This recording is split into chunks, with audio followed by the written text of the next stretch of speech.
Hi, and welcome to the Interdimensional Voyagers podcast. If you're watching us on YouTube or you'd like to visit the YouTube channel, it's Dogman Teepee Hunting. And today I'd like to introduce you to Chris. He's a experiencer of the strange, as he likes to put it, and strange indeed. And I find it absolutely fascinating to talk to him. Very interesting guy. I hope also you give him the time and listen to what he has to say, because it is indeed very strange. Okay, hi Chris. Good evening, Phil. How are you? You right?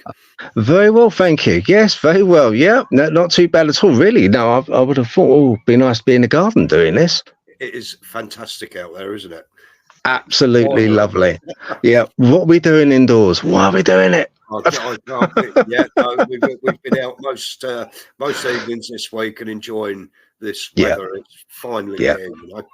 So, yeah, and I think it's time well spent for me anyway. Time well spent listening to what you have to tell us. Now, if you don't mind, I just want to crack on, listen to what you've got to say from the beginning. Now, take your time and as much detail as possible would be great.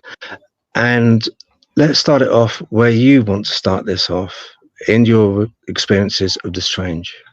So the very first memorable experience that I had, I was about, I would say about 7 or 8 years old, and I remember laying in bed. I wasn't very well that evening, and I've never been a deep sleeper. I'm very, very shallow sleeper, and I remember laid there that evening, and all of a sudden I was looking at myself from the corner of the room. I had an out-of-body experience. I was a little boy. I didn't know what was happening. I was never scared, or I was not shocked even. Just, it was weird. It was just so strange. It was, I think I remember thinking about it for after that evening, and trying it again. I've always had a very, very good imagination, and I was able a few times to like recreate out-of-body experience. I still practice sometimes. I think there's a name for it: astral plane work. Projection or something. Yeah. I can do this. Not literally at will, but I mean through meditation and. Yeah. You know, being very relaxed, and that, you know, if I was upset or anything like that, I wouldn't be able to get in that sort of mindset, you know. No. But yeah, that was my first memorable experience. Was when I was very young, and it was just. Okay, so so when you were very young. When it happened, did you tell an adult at the time? Yeah, did you? I told my mum, but I mean, I always had a good imagination. Yeah. I think she would have just not laughed it off, but yeah, oh, that's interesting. You know, do you want another sandwich? You know, sort of thing.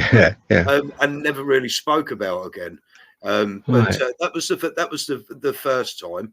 Now, when I was 14 years old. Mm-hmm. The second most memorable experience, and I feel one of the most significant, definitely. I was witness to the 1993 Cosford Black Triangle event. My cousin and I were walking back from Woodindean in Brighton, and we got to a place in Brighton called Jacob's Ladder.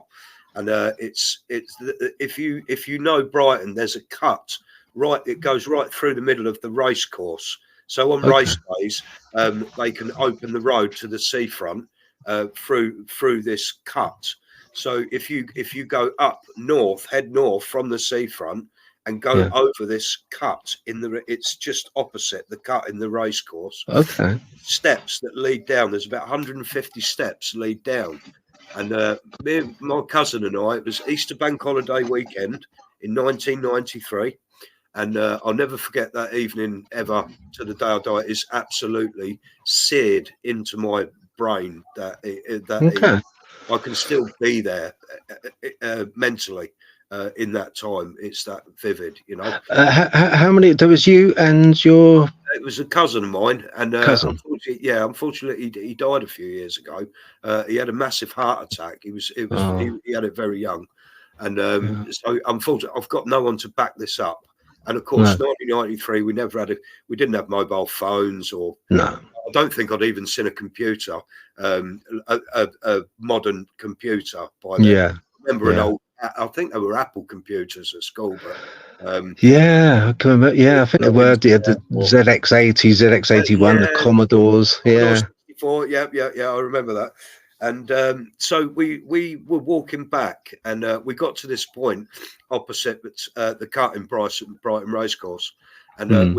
we started walking down the steps because we lived in the valley at the bottom of the steps, and we stopped. Oh God, about 20 steps down. As you go down in a straight line, and we stopped on the first bend. It goes ever so slightly to the left, and we Okay. sat there. I remember it very clearly, and we sat there, and from that point, you can see on a clear day, you could see sometimes to the Isle of Wight from that point. You Oh can see, wow. yeah, you could see 40 miles easy in clear, you know. And we sat there. It was 3 o'clock in the morning. It was pitch black, and Yeah. we were overlooking. We could see the Shoreham chimneys, the old power station, and Okay. we see this black triangle the size of an aeroplane, and it was doing the only way I can describe it was like a reverse. It was as slow as a reverse parking, as if it was Okay. reverse parking. It wasn't driving anywhere or anything like that. And I remember my cousin said we both see it, and both of us we stood up and we were, oh my God, what the hell is that? We've never seen anything like it. Within a heartbeat, Hmm. this thing skipped across the sky, and it was in the field next to us, about I would say about 100 meters away from us, about 20 meters off the ground. We could see its underbelly. It was like a giant piece of obsidian glass. It was just a giant piece, a Okay. triangle of obsidian glass, and it had three red lights. Nothing in the middle. It had three red lights on the corner. It slowed down. Now I do remember in that moment, Phil. Yeah. Also, it was absolutely silent. There was no wind. There was nothing. Okay. There was absolutely nothing. It was like we were. I don't know. I can't even describe it. I've never been in. It was like Was Chris? Was there when you went up? They usually like if it's towards the way you describe it, it's by the sea. So usually it's always a bit windy there. It's yes. always windy, but Oh yeah. especially No, when it's high up. I was going to say this is Brighton Racecourse. There's always wind up there. It's never Okay. ever not windy in this place. You know. When this thing came over It was towards you, it was dead still. weird. It was Yeah. like it was in a closed room. That's how Okay. still the air was. Yeah. Okay. Yeah, it was extremely bizarre. Did you find any like sometimes with a thunderstorm, you get like the static electric where your No, hair no, no, no. stand up and No, I don't remember anything like that. I think I don't remember it, but I would imagine, knowing me, the hairs on my neck stood up or the hairs on my arms stood up. But we were in awe of this thing. We'd never seen, and to this day, I've never seen anything like that. I've had some okay. very, very strange stuff happen, but I've never seen anything and so big. It was Yeah. like a propellered aeroplane size, not quite jumbo jet size, but it was much bigger than a light aircraft. Right. Okay. So you would say, how old were you again? How old? I was 14.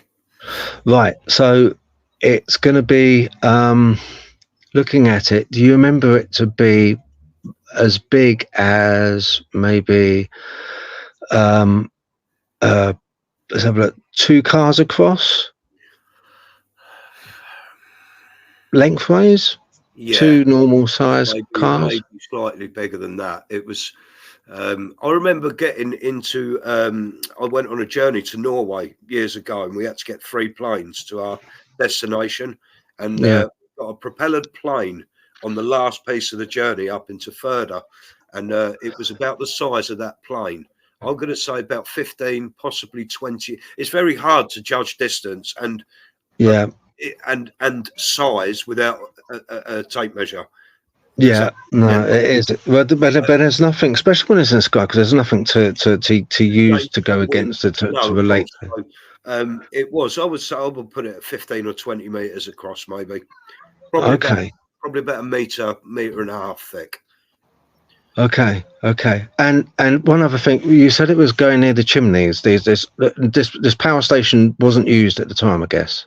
It's not an active power station. I don't think they've. Oh God, there's a bit of history to the power station. I think it was. You'd have to please correct me. Anybody, feel free to correct me. I haven't got Google in front of me, so I think it was an old coal power station.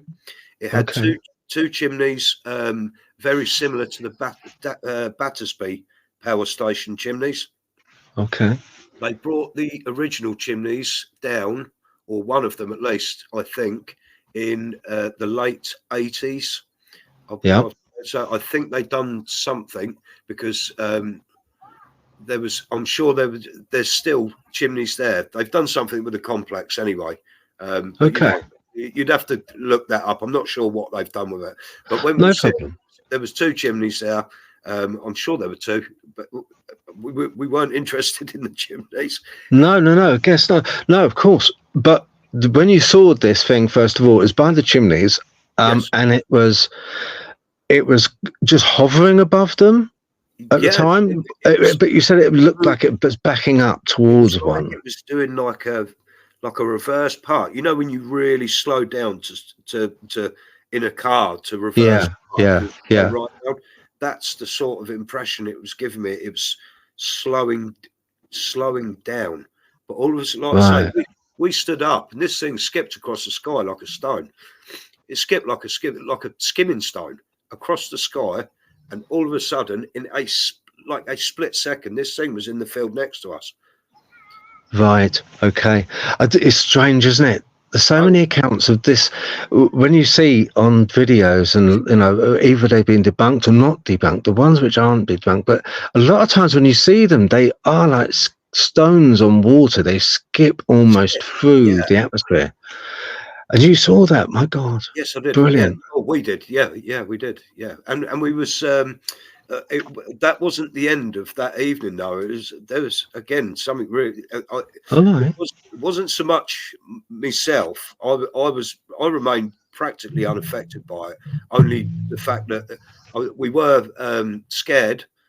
Both of us. We run because it moved off slowly over eastward across the race course itself, and vanished. And my cousin and I, we run all the way back to the White Admiral pub in Bevendine, where he lived. His mum and dad had the pub, and we run. I think it's about a mile, all the way back there without stopping. We run all the way back. We laughed afterwards, and we thought we'd been caught up to no good. What we were doing now, But it was, looking back on it, we see something quite. Could I excuse me, Phil? So no problem. That's fine. Yeah, that's fine. No problem. So we run all the way back to the pub. We got back to the pub. Now both of us were little toe rags. We were, but we weren't. We weren't naughty. We weren't horrible. We weren't spiteful. We didn't rob people, or we were kids having fun. Yeah. You know what I mean? Yeah. We got back to the pub, and neither of us. I wouldn't to this day. I wouldn't steal from my parents or family members. No. I just wouldn't dream of it. he was exactly the same mindset of me. He'd had the same upbringing or similar to mine. Do you know what I mean? Yeah. And this Yeah. was so out of character what happened next. So we got back to the pub. I remember sitting on the far side of the pub, feeling almost exhilarated. Right, we've just seen something absolutely unbelievable, whatever that was. Right. It was Yeah. unbelievable. And we've just managed to get back, and we're all right. We're still here. We're still alive. Do you know what I mean? We've just had a really, really strange experience. And without saying anything, he walked over. Now, bear in mind, he was only 16. He's walked over to the fruit machine, this great big, chunking, great big, old-fashioned fruit machine, right? Now, he started dragging this. I didn't know what he was doing. I thought he might have dropped something behind it, or I didn't know what. I didn't understand what he was doing. And this was about, about 3:30 in the morning or something like that. So very slowly, he's moving this fruit machine out. All of a sudden, he's laid this fruit machine on its back. He's picked the back end of the fruit machine up and started shaking it vigorously. I don't know how he done it. This thing weighed a ton, like. Right. All of a sudden, all this change started coming out of the fruit machine. It was everywhere. There was change everywhere, like 10p's and 50p's and pound coins. They were just, I mean, like, they were everywhere. And again, I was sat there in the pub. I was 14 years old. I didn't say anything. I was almost laughing at what I was seeing. I didn't understand what he was doing. Anyway, he's very slowly, again, he's put this fruit machine back down on its back, lifted it back up and wiggled it back into place. He's plugged it back in. He's scooped up all the change and stole this. I don't know how much he stole. I didn't want any part of this. Do you know what I mean? Yeah. He's just stole all that change from the fruit machine. Obviously, so this was Sunday morning, very early hours. Sunday lunchtime. The pub opened. One of the old boys has put 50p in the machine, and all of a sudden these reels of spitting up 20p's and 10p's, all the changes. So he's told the landlady, which is my auntie Leslie, and said to her, like, I think somebody's had a go at this fruit machine. It's dead obvious someone has definitely turned this thing upside down, and the only person it could have been was my cousin. So can I ask Chris? Yeah, of course. Just a quick one. So just to get the timeline right, it was you saw this black triangle UFO, both of you. Yes. You then legged it to the nearest safe house, which was the pub where your cousin was staying. Where he lived. Yes. Yeah. And it's at that point that, without warning, he didn't tell you. You had no indication that he just no idea what he was going to do. That was such. Looking back on it, I was very shocked. I was probably more shocked at what he done than what we'd seen earlier in the evening. And that was that out of character? Would you say for your cousin at that time? No, he'd never done nothing like that. He would never take a penny off his mum. He wouldn't do it. It changed his life. I think I can't help but think what we see that night. It changed him. Something changed in him after we see that thing in the sky. Something changed completely. Like I say, unfortunately he died. I think it was about 2000. I want to say 2009 or 10. And he died very young. Before 36, I think he might have been. But he, after, in his mid-30s, like, and he just spiraled over the years, totally out of control with substance abuse, chopping and changing partners, and it wasn't him. Yeah. After that, did you ever talk about it, Chris, with him afterwards? Later on, as you got older. When you got older? No. As he spiraled out of control, he was extremely difficult to approach especially with emotional things. He was a man's man, and he was one of the. I don't even know if I'm allowed to say it like that anymore. But he was an old-fashioned, hard-faced, stiff upper lip. Beer and Skittles, kind of. Yeah, he was. I don't know how else you put it these days without getting into trouble. Yeah, I know that's a problem. Yeah, he was rugged. Yes, that's a nice way to put it. Rugged, let's call it that. Rugged. Yeah, Yeah. He was yeah. very rugged, Phil. He was just Mm. he was who he was, but that he just wasn't himself after that. He was just never Okay. changed him. Something changed in him after that night. Do you find that you had any to go just to go back a little bit more? I just want to go recap very quickly on when you were 7 years old and you had this out of body experience. Yes. When you were experiencing this out of body, you saw your own body lying down on the bed. Yes, I did. And from the corner of the room, it was. Oh. I could see myself laid flat on my back, eyes open, in my pajamas. Can you remember any other entity in that room with you? No, but I'm gonna say something now. There was. I mean, I never regarded this too much as strange. So outside I lived on my bedroom was ground floor. It was part of an extension that my dad had built when me and my sister were very young. He extended the house. He built 2 bedrooms downstairs, and next to the bedrooms, he had the porchway built right to the outside. Me and my sister, we had these. They had the bedrooms upstairs. My granddad had the single bedroom that was upstairs. And me and my sister had our own rooms downstairs. But I had a drain cover. I had this manhole cover underneath, beside my the walkway by my bedroom window. I had a manhole cover. Now I know if someone flushed the toilet, the manhole cover would not move or anything. It wouldn't move in heavy wind or anything. This thing was solid. Yeah. Okay. Yeah. Yeah. So every now and again, I would hear someone, but you could, if you walked across it, if my dad walked across it, I think it was ever so slightly within millimeters, ever so slightly uneven, because you could hear it. Okay. You could hear it knock. Yep. Yeah. And I would hear that drain knocking at 2, 3, 4 in the morning when I couldn't sleep properly. I was never ever scared, but I always thought that somebody or something is walking over that drain cover. Oh, yeah. Yeah. Yeah.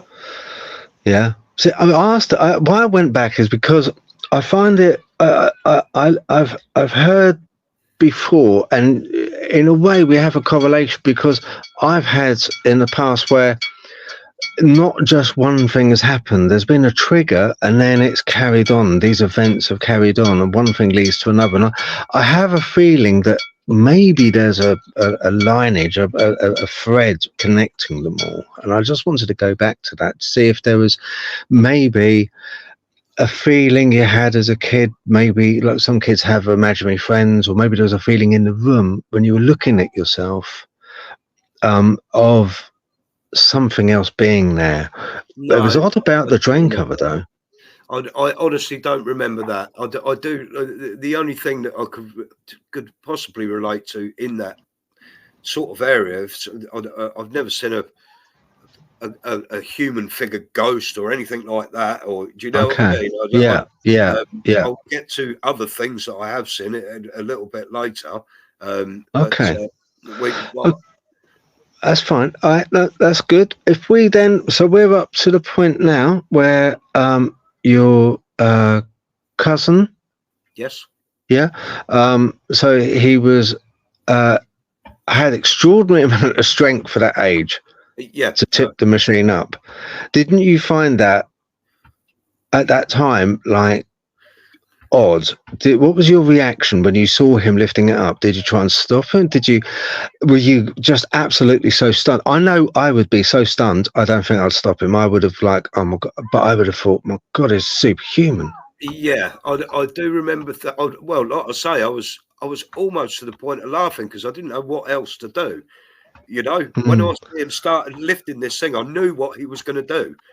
When he started lifting the heavy bit, I was at first, I'm like, oh my God, he's going to rob this fruit machine. I know he is. He's going to take the money out of it. And then thinking afterwards, oh my God, how's he even lift that? Do you know what I mean? Was he angry, Chris? Was he angry when he'd done that? Was he in a temper? No, I don't think. We'd had a pretty good evening that evening. We'd been over to Woodendene. We'd seen friends. We'd been up to no good as teenagers. Do you know what I mean? Yeah. Again, we never done anything that bad. You know, we've done kid stuff, and we were just a couple of kids. He'd had a few problems in his life. I think his mum had split up with his real father while he was very young. And I'm not sure what happened to his father. I don't think they stayed in contact.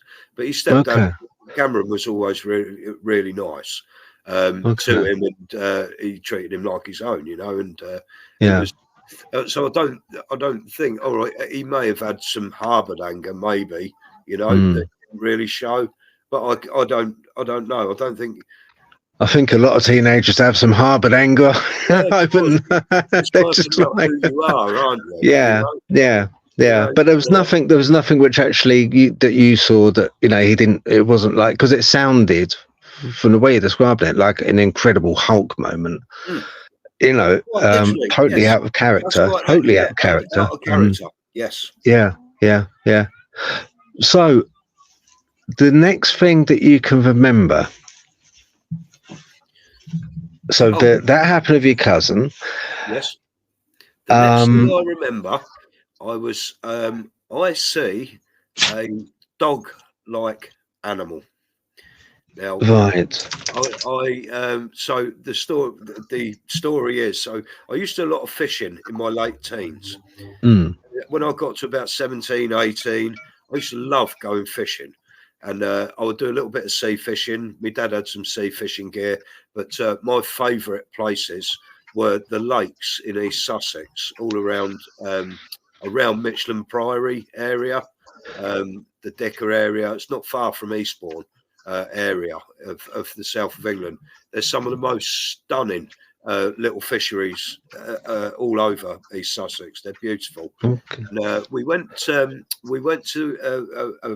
myself and a friend who he's asked definitely not to be named in this. We went fishing to a place called the Belfry one evening. It's about 2 miles, I would say, away from Michelin Priory. It's 1066 country, you know. This is Battle of Hastings land, you know, not far from there. You're not far from Hastings. I think Michelin Priory goes back, centuries and centuries history. And the land around there is ancient. You've got some beautiful ancient old forests with some very old trees, 700-800 years old. Really, really stunning place. So we went fishing this particular evening to a place called the Belfry. You more than welcome to look it up on the internet. There's pictures on there. You can't quite see the cornfield, but I'm not even sure now if they farm corn on the land now. I haven't been there for years. So we pitched up that evening. We got our rods out. We stayed the night at the fishery. We'd had a couple of drinks, let's say, but both of us. Even now, I don't drink a lot. I just have a couple of social beers. You know, I'm quite. I have. You know, you don't get mullered. No, I have. Of course, we all have done. You know. Yeah. But, Christmas, New Year's. Yeah. Like, you know. So anyway, we'd had a few drinks this evening, and right next to the fishery, it was probably about 11 o'clock at night. I remember it being dark, and it would have been in the middle of summer. Yeah. So probably about 11 o'clock at night. I needed to go to the loo, so I've got up right next to the fishery. Was a sweet corn field, and the corn was very, very high. I can't remember if it was ready or nearly ready, so I would have put it midsummer we were there. I know it would have been. That's when we used to go. Okay. Yeah. Maybe August sort of time, even. Mm. And I reckon so. I've got up to go to the loo, and I've gone over towards the cornfield. Yeah. I've stood there as I'm going to the loo. This dog-like animal came out of the corn, and it came. It was very, very big. It was much, much bigger than a normal dog. This was a huge, quite fat animal. It had quite long legs, I remember. And I remember it was that clear, that prominent. As it come by me, I went to stroke it. It was that close. I went to stroke it. And it had, it was on all fours. It wasn't standing up. It didn't have red eyes or anything like that. But it was so realistic, I went to touch it. Okay. Actually, but as I touched it, or as I went to touch it, my hand just disappeared through it. It vanished. It wasn't there anymore. Okay. Yeah. So yeah. That was my first sighting of what I would. The only way I could describe that as some sort of cryptid animal, Okay. Can I go back a little bit over that? Now, when you first saw it coming out, Chris, through the cornfield, did you see the cornfield kind of as something would go through, it would disturb the corn? As you were having as you were having a wee, did you see the corn being disturbed as it was coming through? Or? No, it just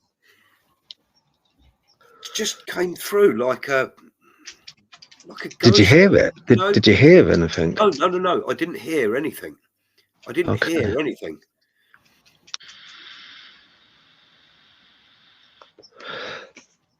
Did you see its face? Not full frontal, a little bit of the side. I was face forward looking. Yeah. This thing's come almost out behind me. Yeah. Of the field. And as I've gone to touch it, it wasn't there. Interesting. From the behind me. Interesting. And you're how tall at that time? How tall? At the time, 5'5", maybe 5'6". 5'6". Okay. And can you remember if you went out to touch it? When it was quadrupedal on all fours, was it your waist height or higher? Yeah, it was. Oh God, maybe even slightly higher. It was slightly higher. Up to about just past me hip there. Okay. It was big. It was so much bigger than what you called it. It was, and it was like a dog-like animal. Yeah. I can't see it being a dog, but personally, because if you went, it was. Oh, how strange! See, that is absolutely unique. I've never heard of anyone going to put their hand out towards it. No, this thing I thought I was going to stroke it. Well, I love animals. One of I absolutely adore animals. Yeah. And if a dog approaches me, as long as I don't feel threatened, I would no matter how I love puppies, but I would stroke any dog if the same as me. I love dogs. Yeah. You had no feeling then from it of kind of, oh no, I'm not going to touch that. No. I was very, if anything, I was curious. I was definitely none of my experiences apart from the triangle have ever made me scared. I've never been scared of them. I've got a very curious personality, and I love new and different things. Try and look at things, or most things anyway, in a scientific sort of way. Try as objective as I could possibly be as a human. Yeah. While we think of it, can I ask you this? Yes. With the triangle, why did that in particular? What part of seeing that triangle scared you? I think it was because we was up to no good in the first place. I genuinely think Okay. that. I think if we'd have seen that on a normal day and we had nothing to run away from, or Mm. Yeah. I think I pray literally to see another one, because I would not run away next time. I would definitely walk towards it. I would try and approach it without. Okay. Okay. Yeah. Okay. That's odd with the dog. Very odd. How fascinating. Absolutely fascinating. And it just disappeared as you went down. It That's went what I past meant. you It and comes just, to the side of me, to the right side. I still had my bits out, which was yeah. very, and Yeah. Yeah. Yeah. so it was almost awkward. Yeah, this thing Yeah. came out from the corner. I watched it, and it come round to the side of me. Big. It had like a grey and black, like big patches. Not Right. not quite like a Dalmatian, but yeah, the spotted dog. Sort of, So it had patches of grey. It was like kind yeah, of, like patches of black and grey fur. okay. Did it look? I often wonder this, and people often don't mention it when they see sightings. But did it look in poor condition? Did it look kind of like Like it was full of mange or something. yeah, No, yeah, no, no, no. It didn't. Probably wouldn't have touched it if I thought that. But no, no, no. it didn't come across sick, or if it had problems with skin or fur or anything like that. It Okay, just appeared. and his ears were pointed. What direction? Were they Up, flapping up, down? Or? up. They were up. They were this. I only see the side of its head, if you like. I didn't see its eyes. I've had two Uh-huh. more. I've had two more sightings of the same animal over the years, and Okay. I've never seen its face fully, and I've definitely never seen its eyes. So I haven't seen the classic red eyes, or werewolf features or anything like that. Yeah, So yeah, yeah, yeah. Oh, fascinating. When you went back to your friend who was still fishing at the time, I what did he make of it? remember him. I remember now. I spoke to him very recently, and I asked him if he remembered that night, because I'm sure he called out, "What the hell was that? What was that?" I'm sure he called that out. I'm sure he see it, and I mean, we both just. In fact, I know he sees something. He sees something. But when I spoke to him a few weeks ago, Yeah. I mean, we went fishing so many times. We were young teenagers, up to no good so many times. He doesn't. I don't think he remembers that night like I remember that. He saw something, but he probably dismissed it as nothing. Okay. Okay. So So I when do he remember saw something. something, Yeah, he sorry, saw Chris. some. But when I gone back to him, and because he said to me, "What was that?" And I said, "I thought it was a dog," and he laughed, and we sort of never really spoke about it after that. What was that? I know he called it out. I know he did. I know he saw something. I know he did. He doesn't Did remember. he mention anything at the time? Oh yeah, I saw. Did you say that dog? I saw No, that no, dog. no, no, no. He saw something out. Like, oh my god, what's that? Something out the corner of his eye, almost. Okay. Okay. Couldn't Interesting. because I remember saying I thought it was a dog. I thought it was a dog, and he laughed, and he's Yeah. because it Yeah. wasn't there anymore. Interesting. Okay. In your own time. Would you like a break at all? I'll Are you tell you okay what, to carry on? I'd love to have a quick drink, 2-minute break, and a puff on a cigarette. If that's Yeah. all right. No. Did you crack on? I'll just. A few moments later. Okay. Right. Hi, Chris. You're right, Phil. Yeah. Good. All right. Just had to stop and have a bit of a break there. Okay. So we're up to. The I forgot Belfry. where we're up to now. That's right. Belfry. Yes, the dog. Yes. Yeah. So yeah, that was my next memorable experience throughout my childhood. I've just I have thought of something else, Okay. and I'm seeing quite a lot of stuff on the internet about it now. Is time loss. Now, when we were kids, I do remember this. I was probably a little bit older than 9 or 10. We did, as a group, experience Mm. a bit of time loss, but it was, I don't know. It was we experienced the time loss. It was about half an hour. It was about half an hour. We used to walk a certain um, uh, path. I could show you it on a map. In fact, Yeah. I'll send Yeah. you. I'll be able to show you this pathway. I think Okay. we could do it in about 20 minutes.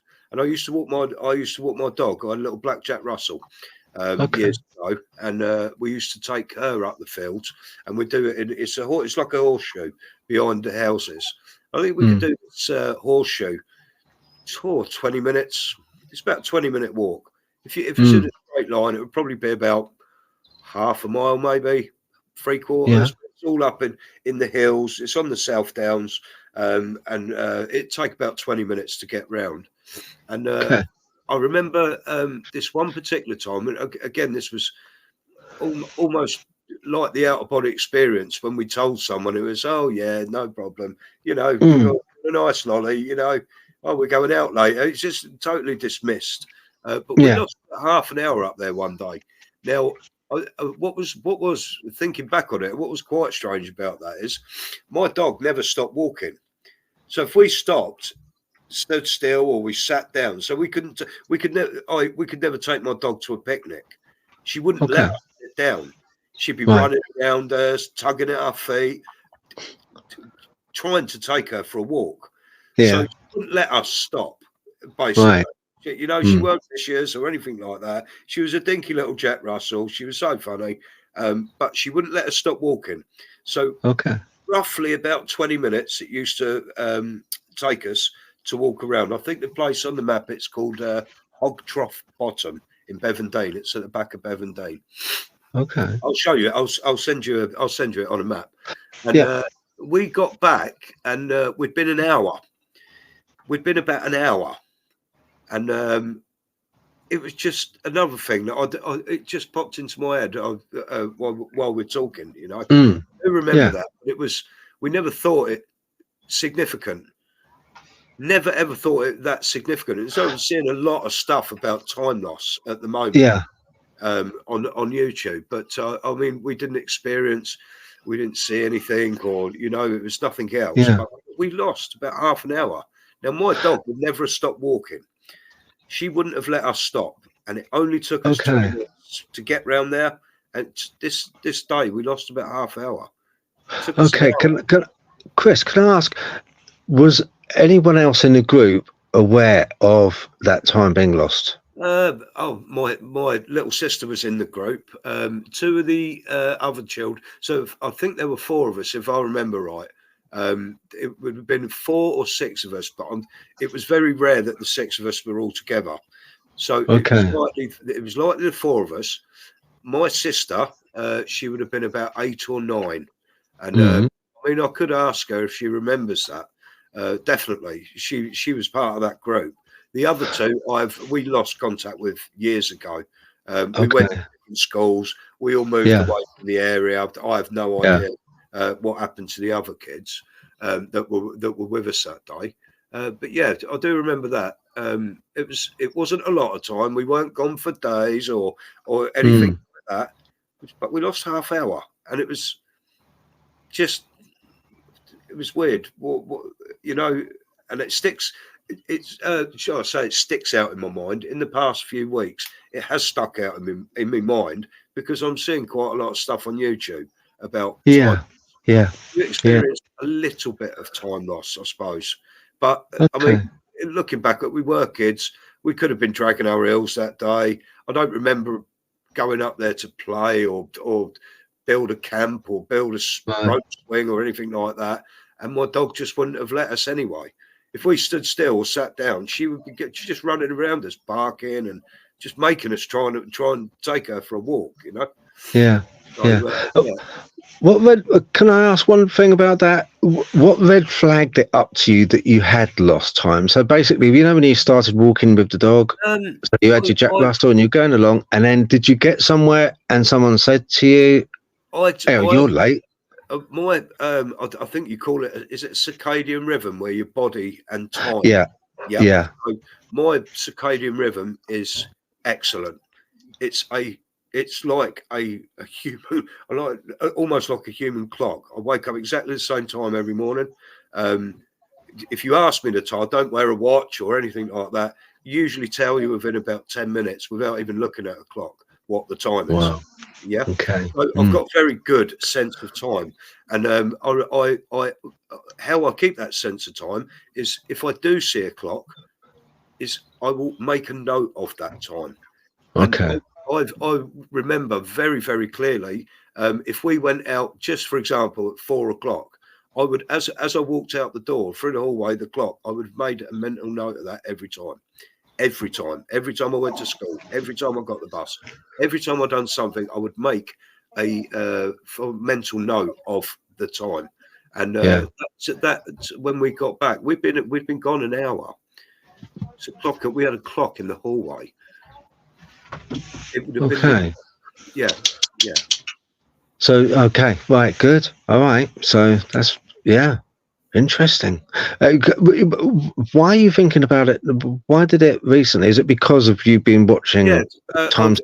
I mean, I watch a hell of a lot of phenomena-related stuff. You know, cryptids. We watch ancient. My wife loves Ancient Aliens.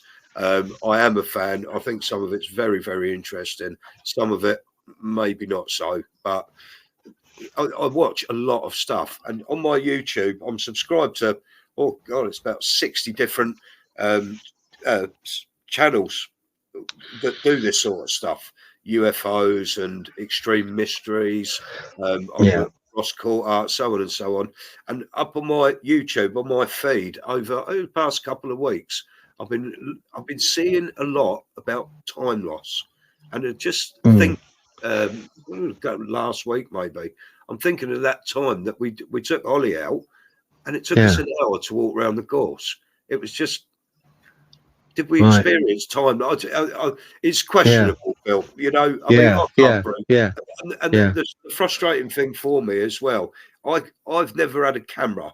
I've never had a microphone or camera or anything where I can prove to you what I've seen. You know, I'm not going to swear on the Bible or anything like that. You please take me at face value. You know, I know exactly what I've seen. You know, and very. But you know what? It's funny. I talking to people, I just know. If they're away with you speak from the hip, you speak from the hip, and very sincere in what you're saying. You're very sincere in what you're saying, the way you portray it, the way you come across with it. You know, you don't overly embellish. No, you know, you don't fluff it up. You know what I mean? It is, you've seen it, you explain it. Exactly. I see it. You know. Yeah. So you make it sound, it's very credible. I think very credible indeed. You know, so that was the first. Thank you. Dogman. Oh, you're welcome. No, more than welcome. It's you know, I if you like, I say it as I see it. Stuff, Phil. I'm not. It's very easy for me to. I know you're an experiencer yourself. You've had experience with lots of different weird and wonderful stuff, as well as me. You know? I can relate to you. I work with some very, very intelligent people, you know, and I've tried to bust this conversation with some of the smartest people that I know, and they shut down, Phil. They can't cope with it. They don't. No. They don't know how to deal with some of this. They've never seen anything, you know, but they don't even. They shut down mentally. Yeah. Some people, I honestly, I do think that if it's not, there is no grey area for some people, and this is very much a grey area we're talking about. This is something. This is something else. Absolutely, something else, and you know, because there's nothing tangible to grasp onto with any of what we've experienced, but in the same instance, it's very, very credible and noteworthy, and it has to be taken on board by a lot of people. It has to be taken on board that these things have been experienced, have been seen, because of the quantity of people and the quality of the people that have seen these things. Yes. There's nothing to gain by you. There's nothing to gain by me. No. In fact, quite the opposite. Because I hope it does for you and your podcast. I really do. But if this goes viral, you're open to the skeptics, wide open, and they can be so ruthless, and cruel, unnecessarily cruel, especially people that have never experienced anything. The absolute disbelievers, and it's like. And it's I'm very pleased with the way, like, the UAP's movement, if you want to call it that, is coming forward. Skinwalker Ranch is they're trying to explain some stuff down there. It's becoming easier to talk about this, but I would never ever have done this. Absolutely no way in the world. Prior to 2017, I would not have been able to even talk about this openly, but possibly with an experiencer, maybe, but I wouldn't have been able to talk about this up until just a few years ago, No, I agree. I think just lately, I think it has, I wouldn't say become more palatable to people, but I would say that it's because of the, as I say, the quality of the witnesses and the sightings that they've had are. Do you know what I think, Chris? It's because people that in different parts of the country, sometimes in different parts of the world, and they have the same stereotypical experiences, and there's little details to these experiences which they're not to know, but they come across and they're spot on point. And it makes you think, hang on a minute, right? Okay.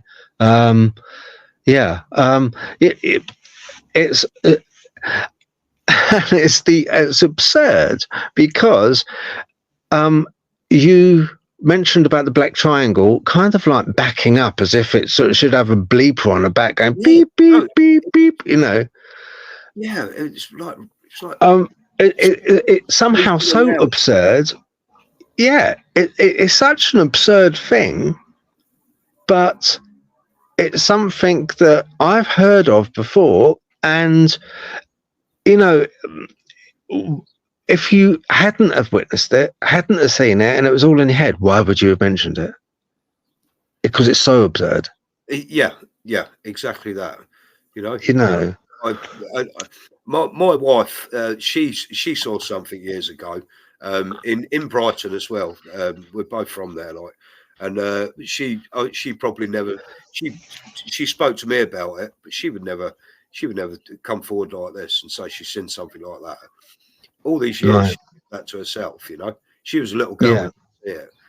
She see a craft quite almost above her, above the houses in Hollandine in Brighton, not far from Brighton, where Brighton Meat Market is situated. It's not far from there. It's where she had her sight, and I think she said she was about 9 or 10 years old. And but I think a lot of people have seen something, but this is where I feel the experiencer comes from. Some people will see something, they'll just absolutely dismiss it. Oh, it was an aeroplane, or oh, it must have been a drone or a helicopter or something like that. People, they don't even realise they are experiencers, but they will never, because they don't give it a chance, they will never really look for it. So someone like yourself or myself that have seen these things, seen something really strange in the sky, and we know it was so real that it's there. We know it's there. I know it's there. Yep. The more you look for it, and the more you look for it, the more you will see it. The more you see it, the more you believe it, the more you know it's there, the more you look for it. Yeah, that's true. It's a self-perpetuating thing, really. It is. Yeah, very much so. It's a Mark Twain, isn't it? You know, Yeah, Mark Twain. If you look into the abyss, be careful because it also looks it into will you. look back. You know it's Or there. words to that effect. Words to that Absolutely. effect. Anyway. And the more you know it's there, the more experiences you have. You know, Mm, I'd like to think a lot of the strange stuff is would be regarded as contact experiences, but a lot of them feel that they're really not contact experiences. I'm just seeing something that is there, but it's just really strange. You know, really weird stuff. yeah. Yeah. Yeah. Has it? Do you feel it's affected you in any way? No, it absolutely. I love Jeremy Corbell. It Yeah. weaponizes my curiosity. It Yeah. weaponizes it.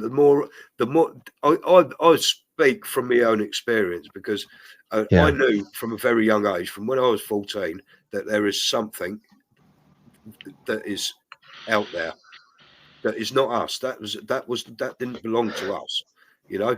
And from a young age, I knew that was there, but I never really actively looked for it. Only probably in the past 4 or 5 years. But the more I looked for it, the more I see it, and the more I see it, the more I wanted to look for it. So Yeah. all of a sudden, Yeah. my experiences, especially with UAP and orbs, orange and blue orbs, and Mm, um, I've seen in the past couple of years probably more in the sky that is strange, doing uh, strange right-hand turns, or I see a blue orb once. It flew. It was probably a couple of 100 meters across the houses at the bottom of my road.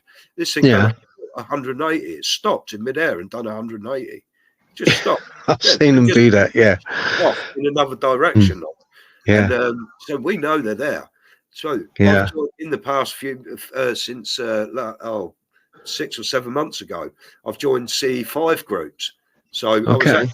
a CE5 meeting last weekend in Mm, Eastbourne, and we had a really lovely evening, and we see a lot of satellites, and we see a few maybes, but nothing really stuck out. But it was a really pleasant evening. I met the Eastbourne group, which was really nice. yeah. Yeah. I So saw it. Do you know? I saw at Eastbourne. I remember being there once, and I saw a dancing shark on the beach. really, Yes. What it was. please It must tell have me been about this this guy. dancing shark. It'll be Yeah, interesting. it must have been this guy, right? And it must have been either a college or a university kind of film they were doing. I looked down. I was with my missus at the time. We had our dogs with us, and looked down, and all of a sudden there was this dancing shark with legs in a shark costume and being filmed. And she was like kind of dancing on the beach. It was a few years ago now. I think it was about just after lockdown, just after COVID. But yeah, that was a bit of a mind flip. I've seen a few weird things, but you know, A um, dancing shark, brilliant. yeah, only in Eastbourne, though. Only in Eastbourne. Yeah, Yeah, that's yeah, nice. But yeah, so so we're going back to the after um, the sighting I had in the Belfry. yeah. So go back to the Belfry, East Sussex. When I see that animal, I think after Mm, that, I had I had what I now know as sleep paralysis. I've had it once, and I woke, and that was the next thing that I can remember. It was probably about 10 years after I see that dog-like animal come out of that cornfield. Um, okay. I remember I'd done a lot of contract work in Europe when I was younger, and I was quite lucky. We started off in Holland. We would go up to Norway to go and do season work up in Norway. I worked in Denmark. I worked in Sweden for 6 months. We worked all over the place. We had a fantastic life when we were younger, and I Yeah. have a fantastic life now. Anyway, it was a good life now. And I remember we was in Norway, and we were staying in a place called Steinvik Camping. I'll never forget this as well. We stayed there, about 3 years on the trot. They would rent out the whole of Steinvik camping from September right through to December to 40 contract workers. We were the only ones on the whole campsite, and it was. Do you remember Alfieda's Aim Pet? Yeah, I was going to say it sounded like Alfieda's Aim Pet. Yeah, it was as funny as that. We had some great times over there, and some absolutely. I mean, that is a totally different story. Some of the most outrageous things you've ever heard.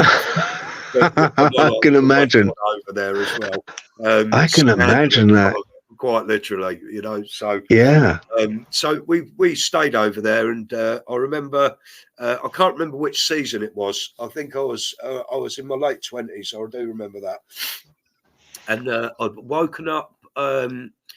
Funny enough, I'd woken up quite late this morning. We must have been out the night before for me to have woken up that late, because I mean, without a drink in me or without being in young party mode. I wake up, I have done for years, at exactly 5 o'clock every single morning, without a doubt, Okay. With exception, sometimes, it's another strange thing, because I've heard a lot of people talk about this, is the 3 o'clocks. When you wake up pranged at 3 o'clock. That happens to me sometimes, but that again, the devil's hour, because I believe what it is, Christ was meant to have been crucified at 3 p.m. in the afternoon. So they've taken it with the occult and dark magic, take it to be the devil's hour, being the absolute opposite reverse, which is 3 a.m. in the morning. That would be because it's the exact opposite to the time he was crucified, to the time. Yeah, that's what I believe. Yeah. The devil's hour, they call it. But, the 3 o'clock prangs. Apart from that, at 5 o'clock every morning I wake up. And this particular morning I woke up. I was in the bottom bunk bed in the cabin, and I was frozen. I couldn't move. And it's probably the only experience that I was scared. Oh my God, I can't move. What have I done to myself? What the hell? I didn't feel anything on my chest or anything like that. I was wide awake, just like I was a piece of stone. I could not move for 20 seconds, 30 seconds. Then all of a sudden I snapped out of it, as if I'd been woken up, but I was already awake. Interesting. I woke up in that frozen state. It was just scared the life out. That scared me, because I honestly thought at the time, oh my God, I've done something to myself. Excuse me. I've paralyzed myself or something like that. Yeah. Logical explanation. What? Oh my God, did I get that drunk that I've really hurt myself? And then all of a sudden, I just snapped out of it. It just And then I weren't scared anymore. I was like, I just want to get up, have a coffee. But again, at the time, I'd never heard of sleep paralysis. But that was what that was. 100%. Scary. Yeah, that scared me. That did scare me. Yeah, because you totally lose control of your bodily functions from the point of view of moving your arms and legs. It's you just and the frightening part I found when I had my episode was I was conscious enough to know I was trying to lift my legs and trying to lift my arms. So I was like, it's not a case of lucid dreaming. I know I was awake, It was a case of that as well. Because I was young, and I have drunk a lot in the past. You know what I mean? I think we all have, Oh yeah, But I was always done a very manual job. I was chunky, but I was always quite fit. And, that was extremely. That scared me. Only because I genuinely thought that was, oh my God, I've done something to myself. I feel paralysed. I don't know what, So that was my next most memorable experience. What time was that? Was that in the morning, Chris? Sorry, Yeah, was it that was about 9 or 10 in the morning. I woke up right? late Okay. that day. I was late that day, but I can't remember the night before. I can't remember genuinely what we were doing the night before. We could have been anywhere or doing anything, you know. Okay. We Yeah. definitely had a Yeah. drink. It was a Sunday morning. We'd have had a drink Yeah. on the Saturday night, definitely. Yeah. You know, Well, that's honest of you. That's honest of you. Yeah. Yeah. Yeah. you know. So yeah, it was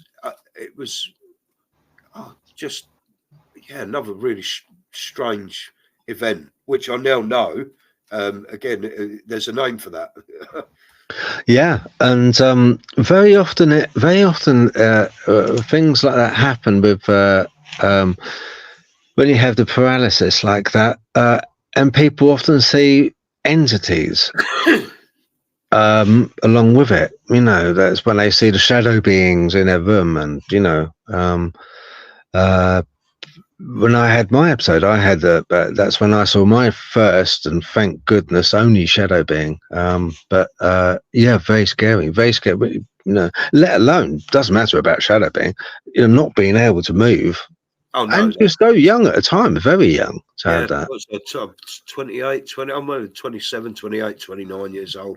We went over for 3 or 4 seasons to Norway, and I think it might have even been 4 seasons because we spent a season up on the west coast as well.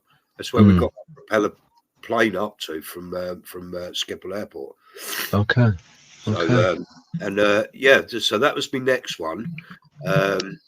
Now, I did while I lived in Holland for about 4 years, and obviously I enjoyed the culture over there. I was young and not stupid, but had a lot of fun. It's a fun place, Holland. If you know, people talk about going to Amsterdam and the red light and that, but we lived on the German border. We lived a place called Enschede, and we'd frequent Amsterdam. We'd go down and have party weekends. We were young. Yeah. You're gonna have fun. I was in Holland from when I was 20. I think it was 21 until I was 24. So I had a couple of really good years over there. You know, so I tried to steer away from the hard stuff over there, if you like. You know. Yeah. But they've got what they call the smart shops over there. So we would go into these smart shops and see what, you know, it's like kids in a sweet shop over there. They sell this stuff in shops, you know. Okay. Buy mushrooms. You can buy what I now know as ayahuasca. You can buy salvia, divinorum. You can buy all natural psychedelics over the counter. You still can in Holland. Okay. Oh my word. Right. Yeah, okay. Yeah. So they're called smart shops. They're smart shops. They're legal to sell dosage amounts of this. So you can, at the moment, I don't think you're allowed magic mushrooms over there, but you are allowed the truffles, which are practically the same. They're just grown underground. Okay. Yep. So, and then you've got, you'd be allowed to buy the separate ingredients that make ayahuasca drink from South America. You can buy that over the counter in smaller doses. So we again, we were 21, 22 or something like that. And we went to a smart shop. This is another strange experience, if you like. But I mean, we were under the influence, but we took the ayahuasca drink and he told us how to cook it. Okay. You have to boil it with vinegar, and you mess about with it. He said it's actually quite simple. It's very simple to do. And he said to us, he said you drink one. He said you feel a bit sick. He said if you're sick, it's fine. He said drink the other one. Yeah. And we done it this evening, and I sat next to a blue goddess being. After that, she was sat next to me. It was a female deity, and it was like a Indian. The only way I can describe it is like a Shiva. I don't know if you've seen the blue goddess in India with 8 Yes, arms. yes, I have. Yeah. If you could picture one of them with 2 arms, that's what was sat next to me that evening. It was one of the Okay. most surreal experiences I've ever seen. It was a female blue being. I never took anything back for. I just looked at her. She was absolutely. It's one of the most beautiful things I've ever seen in my life. Was that? Did you have any conversation with her? No, I was just about to say I took nothing back from her. I took nothing back from that. It was a full visual experience only. I would love to have interacted somehow. I would have, looking back on it, I'm too old to do that sort of stuff now. And Yeah. we live in the UK. I don't live in Holland anymore. So there's legalities behind it, you know. If I could possibly go to a legal retreat and recreate that, I would definitely consider that. What maybe one day, you know. But yeah, that was very, very intense experience. It was very fascinating. I mean, I often, you know, when I watch some of the documentaries, and you know, they've got like the tribal elders, and they've usually got a young lad, and they give them this smoke or drink. I'm not quite sure, but no, one or the other. That's hallucinogenic, yes. And it does open up another world completely. And some of the things they bring back knowledge, and they bring back. Well, that's so fascinating. Very fascinating. I never brought anything back from that experience apart from a visual. Oh my God, I've just sat next to God, quite literally sat next to God. And I if I could do it again, I would probably try to interact if I ever had that experience again. But it's quite fascinating. There's a university at the moment. I can't, again, anyone watching this, please correct me if I'm wrong, but this is there is a university at the moment, I'm not sure which one, that is mapping the hyperspace created by the DMT hallucinogen, which is the ingredient of ayahuasca. They're mapping the hyperspace, the DMT hyperspace.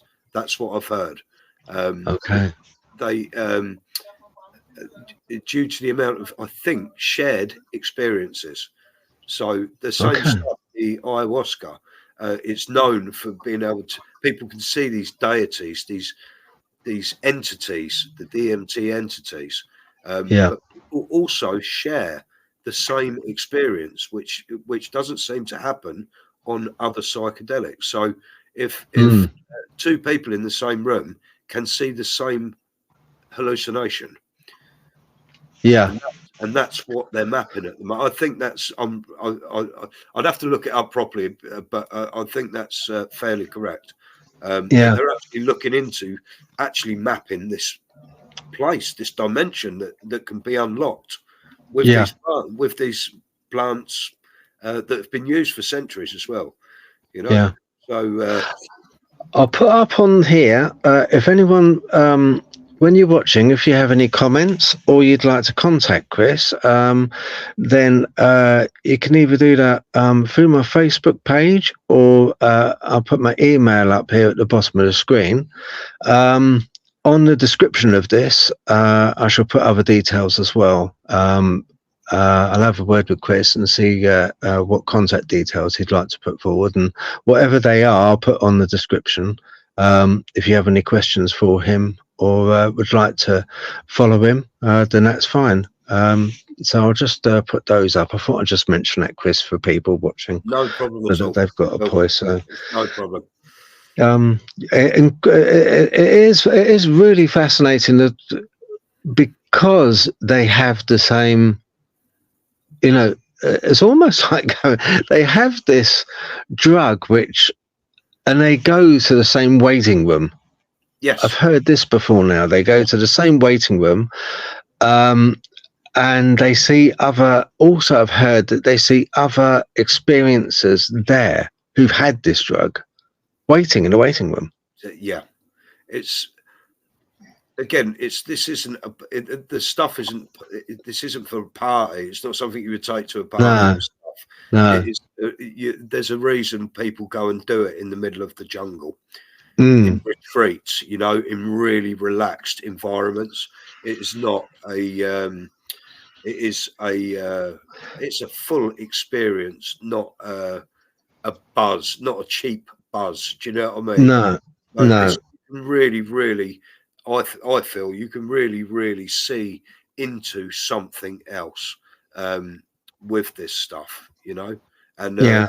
the DMT, the active ingredient, they claim. I don't. Again, please correct me if I'm wrong, but they claim that when a person dies, that DMT is somehow released into the brain at that point.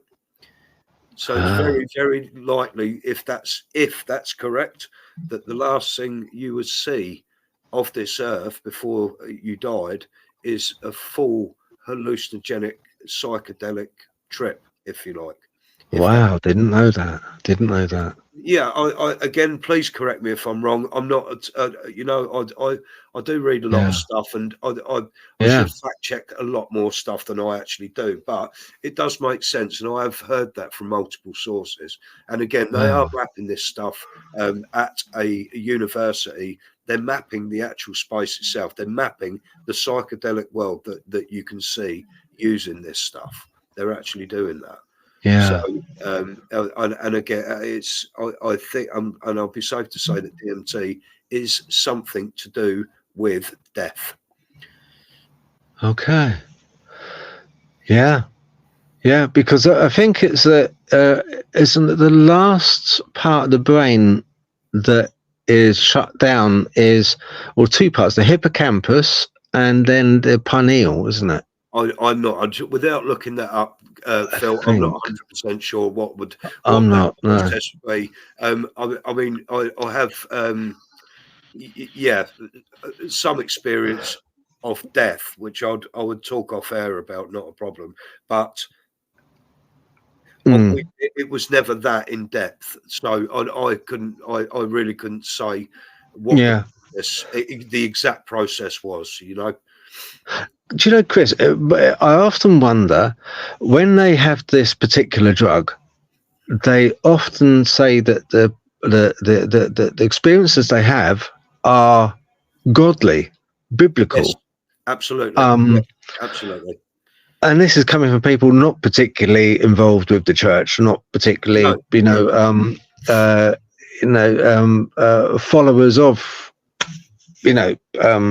religion, and yet they have the same. It's almost as if um, it's a drug that opens up a window in one's mind, which releases that there's a thought in there. There's a biblical that everyone has hidden away, which is a kind of I don't know, strange. It's a biblical world that opens up because Yes, they all seem to have the same. I've often thought now. Now I'm no expert. I read and listen to a lot of stuff. I've got a lot of junk information up there floating around, But the Bible, a lot of meetings with entities, Mm, could some of them actually be attributed to this drug? Maybe they were drinking these sort of teas or tree barks that have been used. I do know, although the ayahuasca drink is used and in South America because of the ingredients, but the yeah. Middle East has also got two very, very similar plants that do exactly the same thing that are Mm. very not talked about, and that's acacia, the acacia bark, and Assyrian rue, and Okay. and cooked exactly the same way as you would cook ayahuasca in South America. You can cook these two in the Middle East. Both of them grow wild in the Middle East and get exactly the same effect. Wow. So, Fascinating. could some of these these biblical stories, these religious texts, could they be, because of these plant-based, what they would have called medicine in the past? We call them drugs now, but I think they were given to us as medicine. They really were. But they would have had an origin. They would have had origin, Chris. So just think about the first person to write the Dead Sea Scrolls. Yes. The Book of Enoch. Enoch, he wrote the Book of Enoch. To write a story, okay, well, I'm going to take some ayahuasca and I'm going to hallucinate about something and then write it down as a story. That's fair enough. Write that down as a story. That's marvelous, brilliant, really good story. In my brain, it looked brilliant. But then someone who hasn't read that story, taking the same drug half a world away, has that same, maybe not same story, but the same lines, the same subject matter. Yes. That's what's really interesting. Yes. There's an origin there, and that origin is deities. Yes. Giants, biblical, glowing figures, mystical figures. Yeah. That's what's really, of all the things to hallucinate about, they call it the God. I think, is it the God drug or the God molecule? Is dimethyltryptamine the active ingredient, or the main active ingredient in the ayahuasca in South America and the acacia in the Middle East? Is dimethyltryptamine, or DMT. And they call it the God molecule or the God drug for that reason. The entities, the DMT entities, and they are very, very. When I see that blue being up close, personal, Phil, I've never seen anything like that. That was, and I felt so. I don't know the right word for this. Privileged. Really privileged. Like, like she'd come to see me for. I don't quite understand. I'm autistic, Phil. I struggle with emotions, feelings, and things like that. But that's the closest I could get to it. Is I felt privileged to be in her company. That she'd come and see me. Like someone really, really special would come and see little old me, Like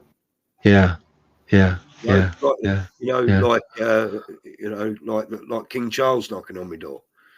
Come and have a cup of tea with me. How privileged. Like, oh my God, why have you picked me? Like, why me? I'm certainly nobody special. I'm just average guy. Do you know what I mean? Come on in. I'll get the best cutlery out. So, it's like you come and see me. It felt very personal as well.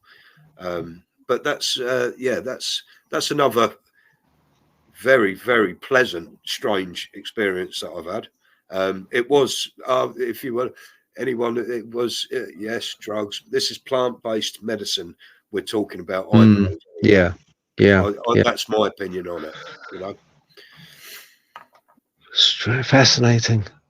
So absolutely, isn't it? I mean, when you think about it, it's just like because it's a being which is obviously. It sounds like there was many people in that room, but it was personal to you. Oh yeah, no, it's very, very personal to me. I can't remember if I was. I think I was actually on my own. We was in the house in Holland. There was. Sometimes there could be 10 of us in the house at any one time. But this would have been definitely late on a Saturday night or early hours of a Sunday morning. And this would have definitely been while everybody was out. Because I do not remember other people, and I certainly don't remember any other entities in the room, or feeling like there was anybody else in the room at the time. It just felt like a really, really, really close special encounter with this blue goddess. That's the only way I can describe her. She was one of the most stunningly beautiful things I've ever seen. Did you, one closing point on this, did you have any, or was it that the deity was so almost godlike, that you didn't feel that you wanted to reach out and touch her? Now, I'm not saying that it metamorphosized into physical. I know it's not physical. I know that's fine. We know because of the drug. Yes. But what I'm trying to get my head around is, because it seems so real to you in that state. Yes. Would you have had? Would it have been tactile also in your head? You know, would you have felt it? I wonder. Oh, I don't know. I honestly don't. I'm not sure I can answer that. Like you say, it was. I know for a fact there is something. This DMT world exists. Yeah, and inside this realm, inside this holographic realm, these entities are there. Some people claim they can talk to them. Some people say they've brought information back from them. Some people, know how to reach out to them and find them, But so you were privileged to have a window, Chris. You had a window for a very short period of time. Short period of time that this being chose to come and sit with me. And I have absolutely no reason, no idea to why. People talk about these entities. They're like what you would describe as shadow beings. Yeah. Yeah. This thing, she sat next to this thing. She sat next to me. She was sat next to me. This wasn't a shadow being. No. Brilliant, bright, electric blue, and full 3-dimensional psychedelic. Did she walk over and then sit down? No, if I remember right, I turned and she was just there. Just there. Just there. There was no, she didn't materialize through a wall or anything like that. Just, she was there. She was sat next to me when I looked in that particular time. Did she see you? Did she look at you? I think so. She sat there. I mean, what? Yeah, do you remember her looking at you, or did you feel that she knew you were there? No, there was no. I struggle terribly with eye contact anyway. So if we was to ever meet, I struggle terribly with eye contact. So it's definitely not the first thing I wouldn't do. The same with the experience with a dog. It's not actually look at the face. It's actually look at the animal or person as a whole.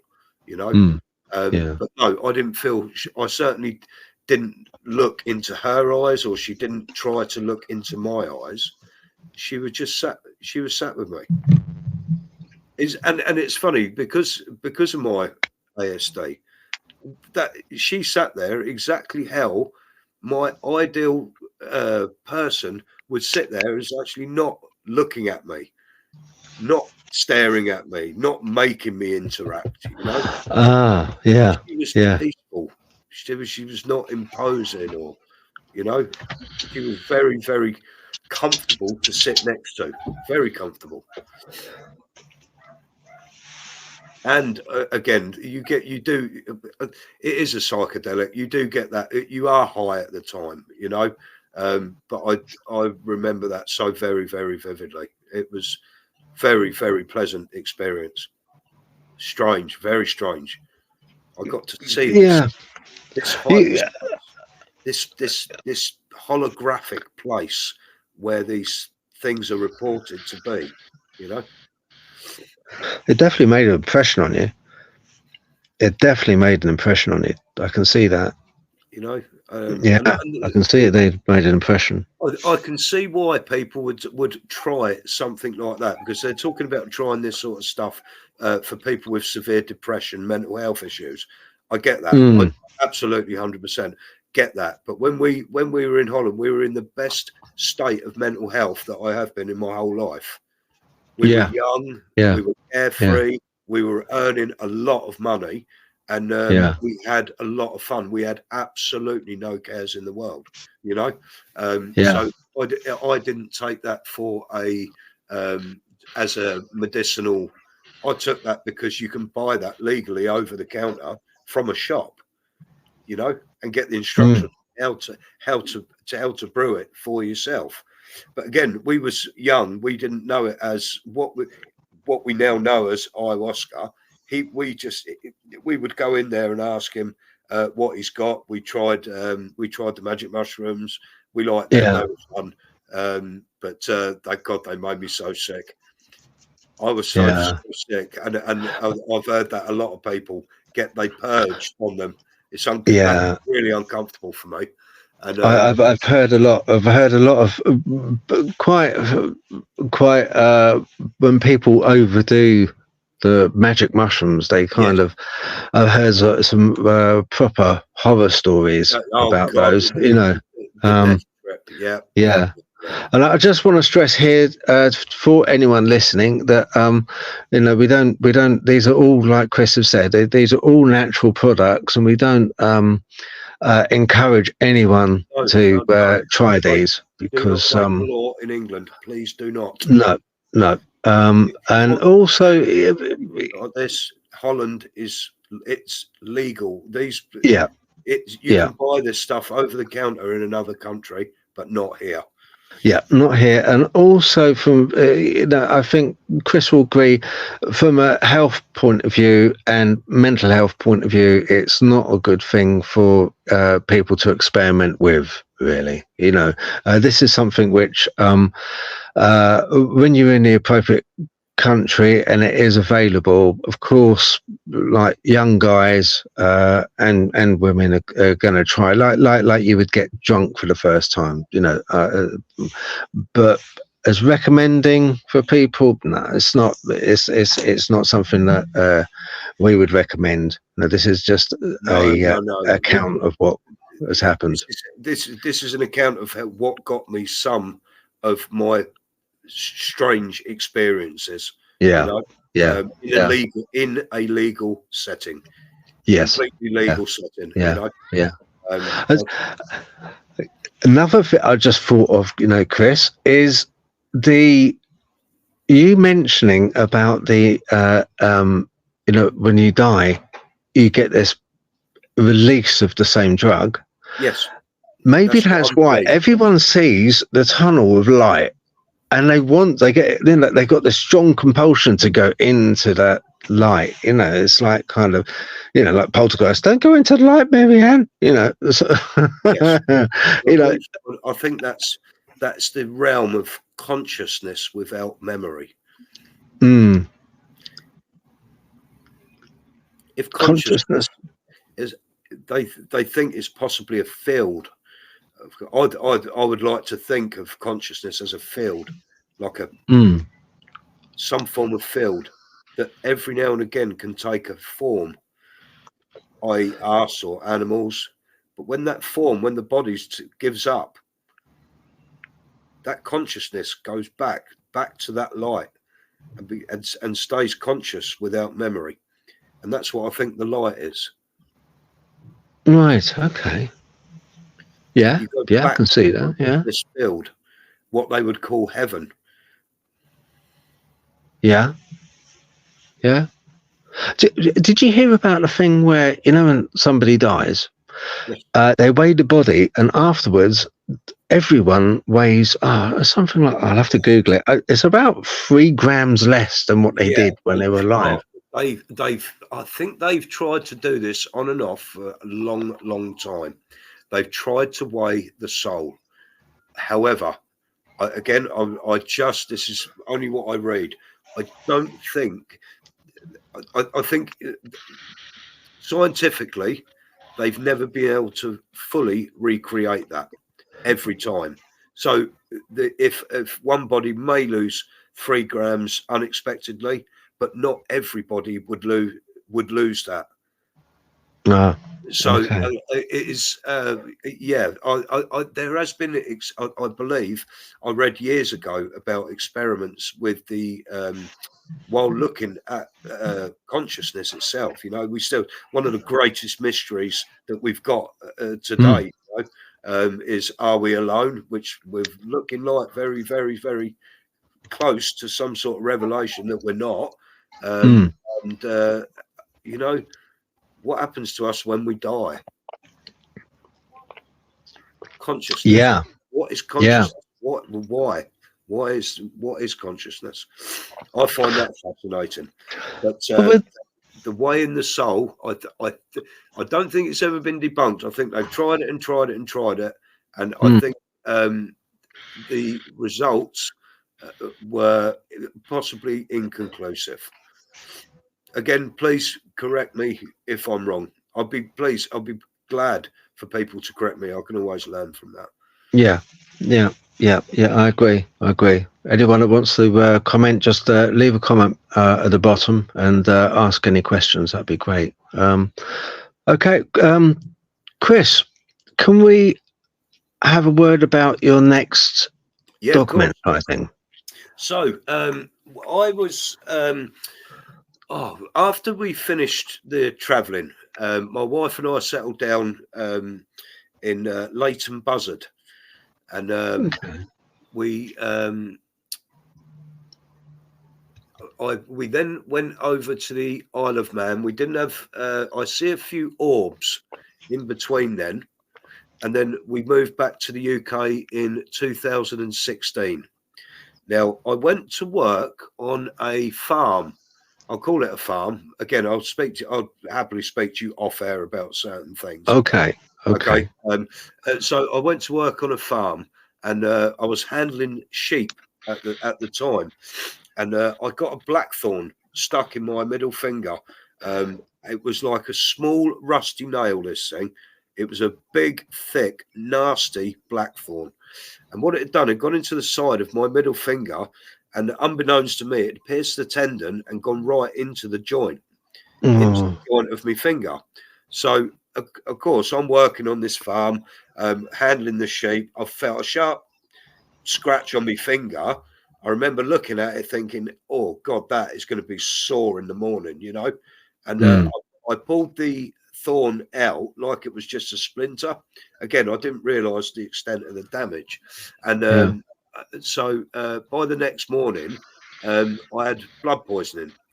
My whole hand was like a brick, and I had a tracking mark. It'd gone just past my shoulder, and my wife rung 111 at the time. I think this was around about, I'm going to say about 2017 maybe.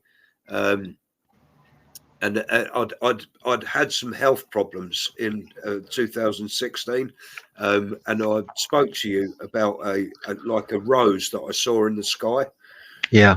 Yep. Yeah. I watched the video. That is exactly what I see outside my house. I will talk to you about that another time. So, so at the hospital, I had to undergo surgery. I had to go have plastics. They give me what was called a tendon sheath wash for my hand. So they had to they admitted me to intensive care the minute I got to the hospital. They opened my hand up, they washed it all out, and they give me antibiotics, IV. I think it was 3 or 4 days, and I didn't sleep a wink in this hospital. But I wasn't tired. It was coming. It was springtime. It was so the weather wasn't too bad. And I remember sitting outside of Derby Hospital. I was sat outside around about 2 o'clock in the morning. I think it was probably the night before I went home. And I remember sitting there. I was sitting there smoking a cigarette. And again, this was the second sighting. This is the second time I see the dog-like animal. Okay, so this thing, it come almost out of where I was sitting. I've sent you the pictures, Phil, haven't I? Yep, I'm going to put those up on this video. I'm going to put those up on this. So I'll describe this. So the pictures show, the picture shows where I was sitting at the entrance of the hospital. Where the camera has taken the picture for this was where I see the dog again. Now it was the same animal. I knew it was the same animal. You know, if you meet a neighbour's dog and you give it a pet, if you blindfolded yourself then, and then if that animal come up to you, quite quickly you would realise who that You animal would. is. Yep, Yeah, you I would was. know. Yeah. If you were familiar with that animal, and I felt when I see this dog-like animal again, it was the same one that I'd seen at the Belfry. It was the same one. It was exactly the same one, but this time it was black. It had because it was quite far away this time. It wasn't right next to me. This was possibly about 20 meters, maybe 25 meters away from me, and it walked out, but it like in a half circle. It come out. The sighting lasted about 20 seconds, and again, I was looking at the animal as a whole. I didn't see. Again, the ears pointed up. I didn't see eyes or face. I see the side view of it. Yeah. And it done a half circle. Sighting lasted about 20 seconds, and it just if you see it just vanished off the end, out of sight more than anything. It didn't disappear or anything like that. It just Okay, so it just the first one disappeared more, didn't it? No, this thing I might put my hand straight through it, like.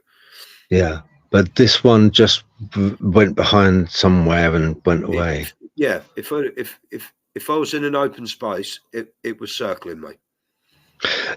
Do you remember? I know it's not for very long that you saw this, but do you remember it? Knowing, was there anything you could that struck within you that this thing knows I'm there? It's either it saw you or it kind of because you said that it was the same beast, the same dog. Yes, it was. The sighting was meant for me, 100%. There wasn't another living soul anywhere near that point at the time. The ambulance bay was empty. There was no. If you know Derby Hospital, where I was staying was in the ICU. It's the side entrance. I can't remember which. There's a number to it. It's opposite the big car park. I'll put the picture up. I'll put the picture up anyway. That'd be brilliant, Phil. It's hard to explain. Yeah. But no, that animal it was the same one, and the sight that was that thing was as aware of me as I was of it. Definitely. I have to ask one of the most obvious questions: was there a collar on it? I know it sounds stupid. I'm not making. You didn't notice any collar. No. Okay, I have to ask that because people will ask. That's one of the things they will ask. No, people. It did not have a collar. Nobody was walking it, and it was not chewing a bone.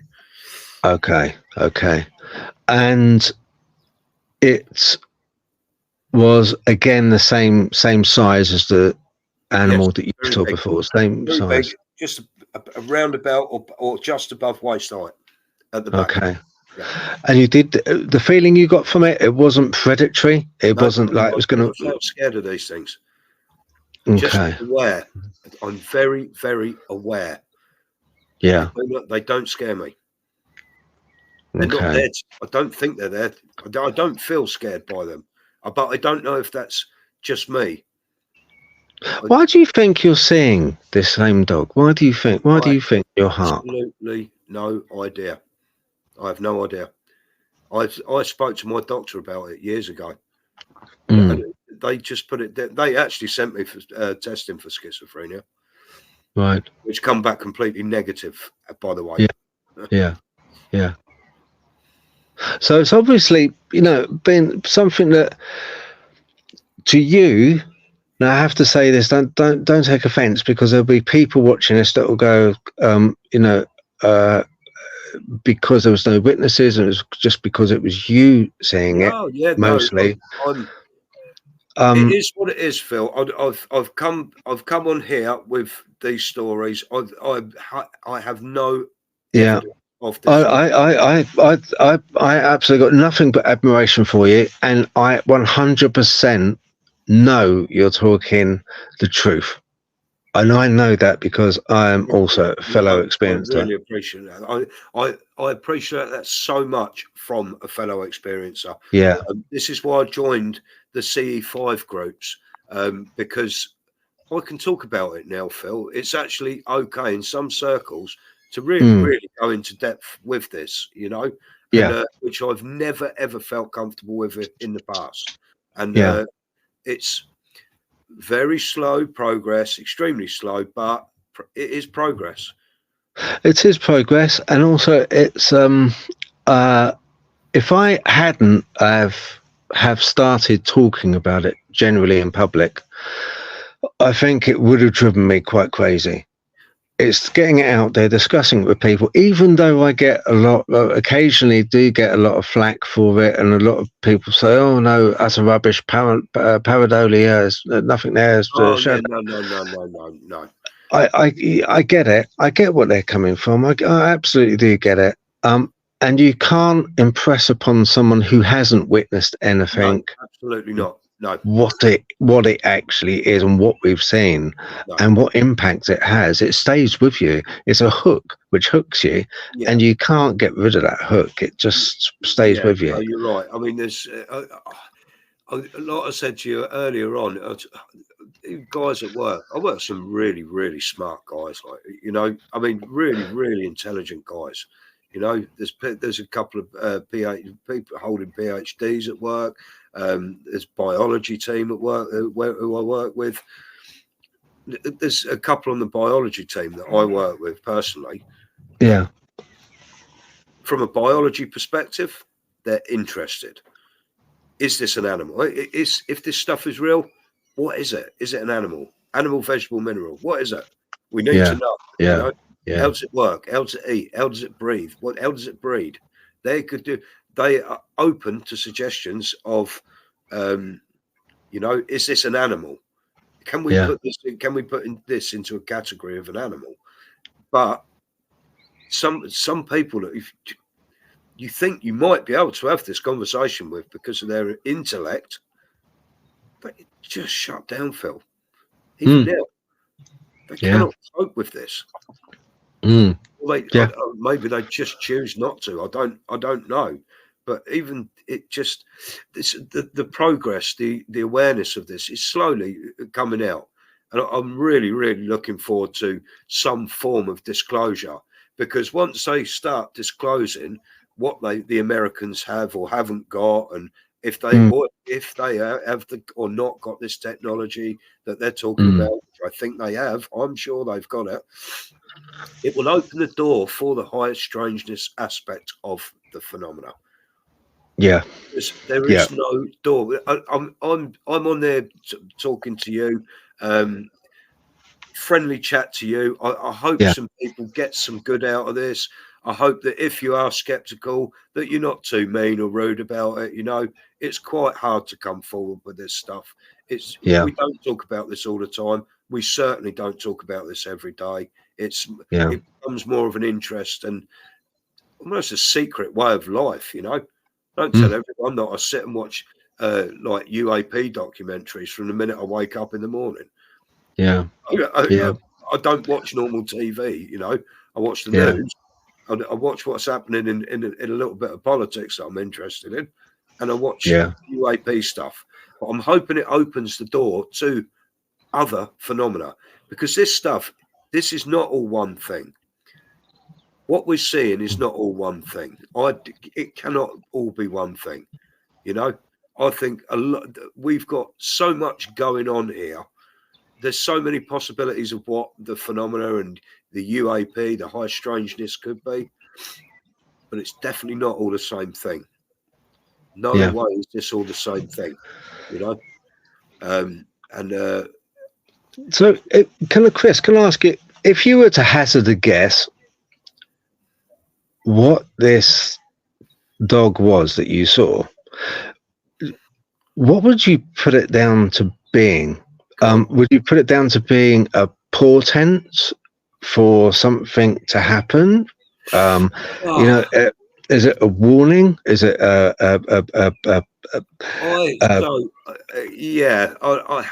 the first sighting I had in the Belfry, the fisheries, no, I'm going to say no to that. I was never scared. I never had any health issues at the time. I never had any family illnesses or deaths. Certainly nothing happened to me myself, other than, I don't know, like banging your elbow or bumping your head on a cupboard or something, it was the first sighting, definitely not. The second sighting was while I was recovering from something that could have definitely killed me. If I'd have left that blood, if I'd have left my hand as it was when I pulled the blackthorn out and it went poison, that would have killed me 100%. That's why I spent 4 days in the ICU, having a massive scar on the palm of my hand now, where they opened my whole hand to release and clean the poison out, and to remove the blackthorn tip from the tendon, from behind the tendon in the joint where it was. Massive operation in my hand. And so that sighting was at that time, but it was after the event. This didn't happen before the event.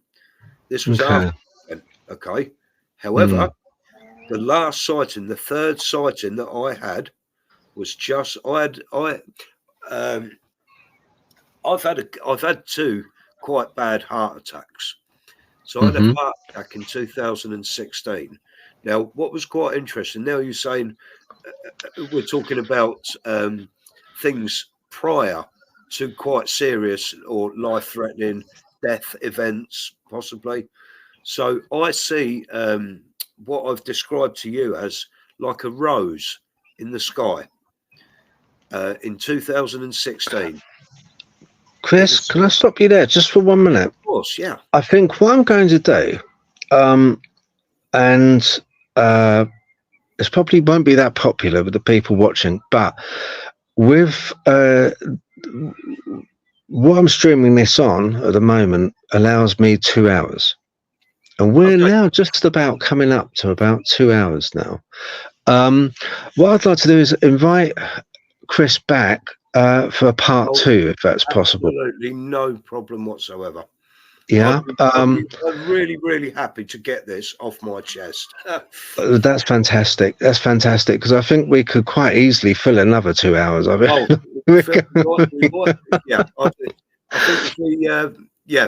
we could fill another 2 hours quite easily, as it happens. And it's a pleasure talking to you. And I think,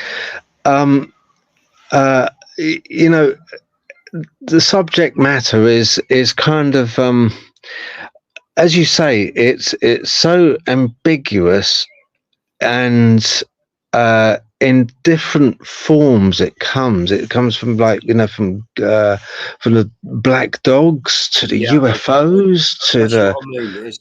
I think we're looking at a lot of different things, and in amongst that, we've got something visiting us from another planet. I think we've got something that's actually living here and has been for a long time. I also think there's an interdimensional aspect to this, and possibly a temporal aspect to this. So even if 2 of them are correct, you've got 2 different things happening here. Yeah. I agree. And I think on that note, Chris, I'm going to say thank you very much for coming on. Oh, you're welcome, Phil. And I'll speak to you very soon about doing the next one. It won't be long. Yes. Yeah. No. We'll do that as quickly as we possibly can. We'll get that up and running, because I'm sure there's going to be a lot of people watching this who want to hear the rest of your stories.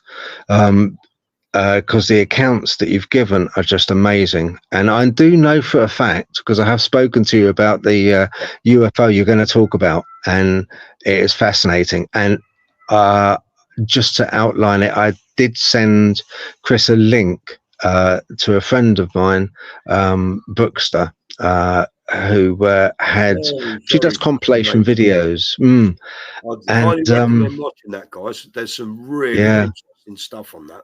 Yeah, really, really good she is. And but there was a UFO that I spotted after Chris told me about his UFO experience, this particular one, and I couldn't believe it. I was flabbergasted. Absolutely. When I saw it, I thought, my God, that's what Chris was going on about. Yeah, well, and I sent it to you, didn't I? That same one. It was, that was odd. So, Chris, listen, thank you very much. I appreciate all your time you've given up to come on this. And like I say, it's good to get this off my chest properly, all in one place, in one hit. And I hope people can take something away from this, you know. And please, everybody, look up. Do not look at the floor. If you want to see this stuff, you have to look for it. And on that, I shall say good night. And this has been the Interdimensional Voyagers podcast. If you're watching on YouTube, then it's Dogman Teepee hunting. And I shall say good night for now. And part 2 coming very shortly. Thank you once again, Chris.